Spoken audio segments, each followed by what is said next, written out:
Carolina, and this is a slip and a pastime. James Salter meets Freud. Very interesting. Okay. Thanks for you all. So I'm going to be talking about this text. This is James Salter's 1967 book, A Sport and Pastime. This, for me, is really kind of, if I were to describe it, the missing link between Kerouac's On the Road from 57 and J.G. Ballard's Crash from 73. Bit of a dichotomy there, but we'll get into it.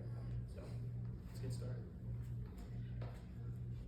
This is called A Slip and a Pastime, James Salter meets Freud.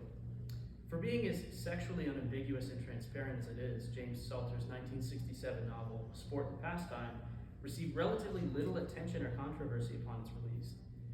Published amidst the cultural revolution of the late 1960s America, the era of peace and free love, radical civil rights reforms, and an explosion of anti-establishment art across all mediums, Salter wouldn't find himself in the hot water that pioneers the likes of Allen Ginsberg or William S. Burroughs courageously fought to stay out of during a myriad of obscenity trials earlier in the decade.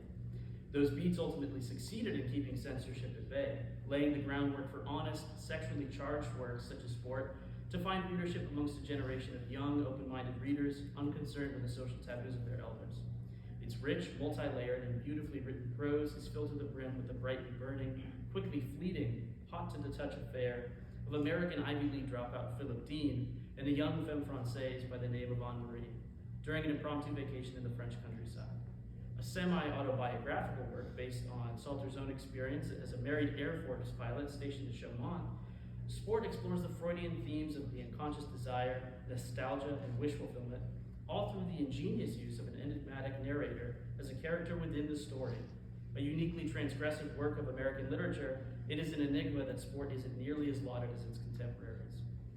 While Sigmund Freud is known for his work in psychoanalysis, his literary analysis can be just as, if not more, fascinating, particularly today. In a short essay published in 1908 after a talk given that he called Writers and Daydreaming, Freud explores the relationship between childhood daydreaming, works of fiction, and the unconscious adult mind. He argues that creative writers tap into their unconscious desires and, through certain degrees of obfuscation, transform them into creative or literary works. Daydreaming and creative writing, according to Freud, are one and the same, as both involve one's imagination to create alternate realities. To Freud, the process of creative writing is an extension of childhood daydreaming and fantasy. Growing up, young children often find themselves in imaginary scenarios. He elaborates, and I quote, "Might we not say that every child at play behaves like a creative writer, in that he creates a world of his own, rearranging things of his world in a new way which pleases him? He takes this play very seriously." End quote. Even as adults, one often imagines themselves in a scenario they might deeply desire but cannot truly experience.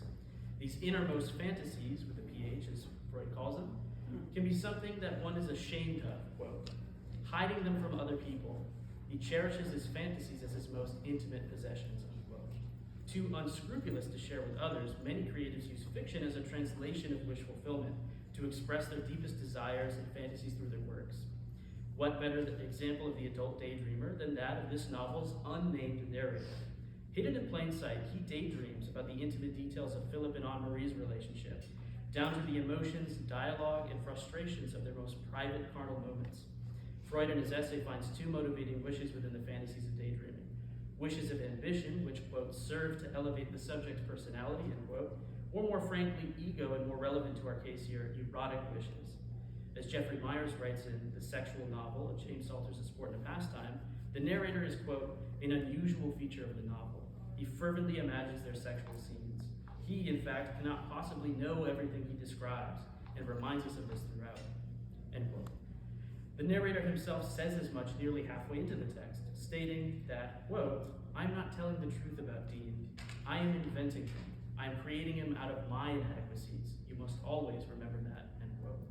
Surprisingly, this narrator is blatantly honest about the fiction he is presenting. Salter's double entendre with this narrator acts as kind of a meta-commentary on an erotic level. Being that the narrator is quite voyeuristic, it's kind of Salter's way of inserting his unconscious dreams and desires into a mysterious character. While the narrator admits it all to be a fabrication, or daydreaming, there is nevertheless a level of objectivity to the narration that a first-person perspective likely would not have been able to provide.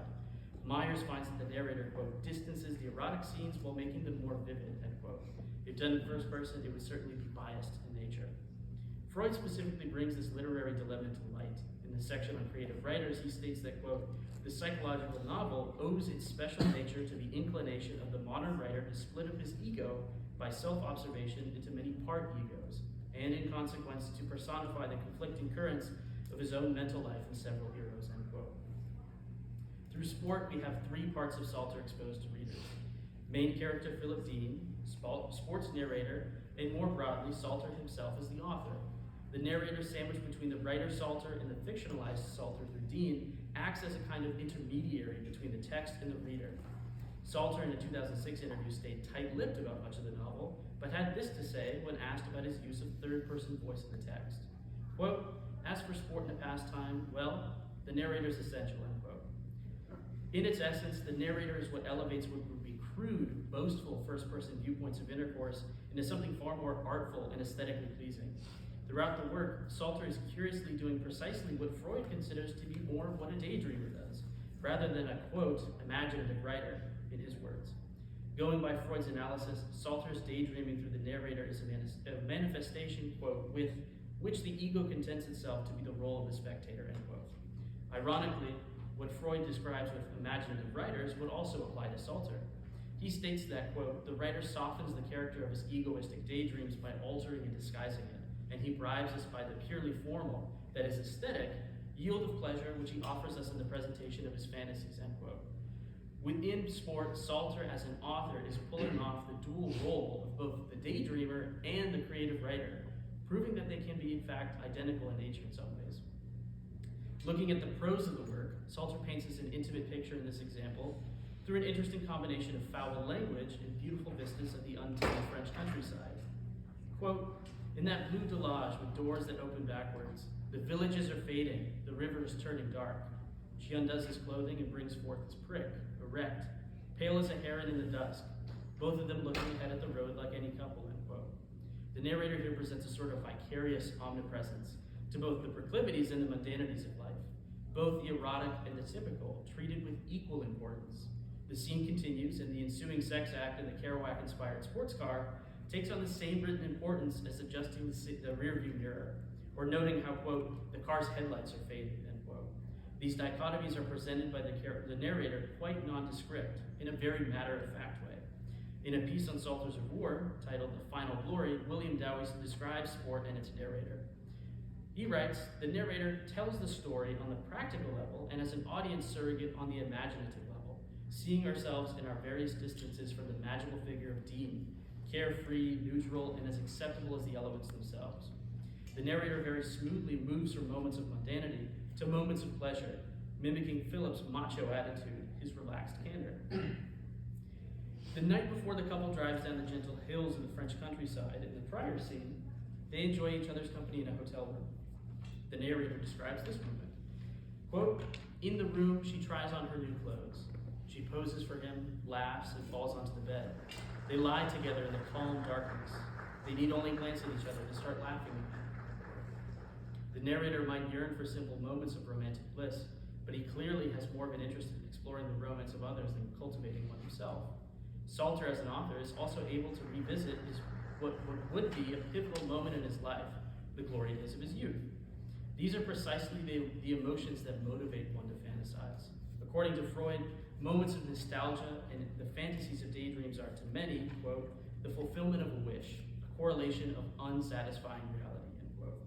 Once time passes, one cannot go backwards. All that exists of the past is one's memory. There comes a point in the narrative where once Philip begins to fear the growing possibility of long-term commitment with Anne-Marie, he desperately tries to find a way out. That's not unsurprising. The narrator, in fact, lends Philip money for a flight back to the States. And not long afterward, the narrator receives word that Philip had died in an automobile accident. Instead of lamenting his death, the narrator actually immortalizes him. Quote, Philip never died.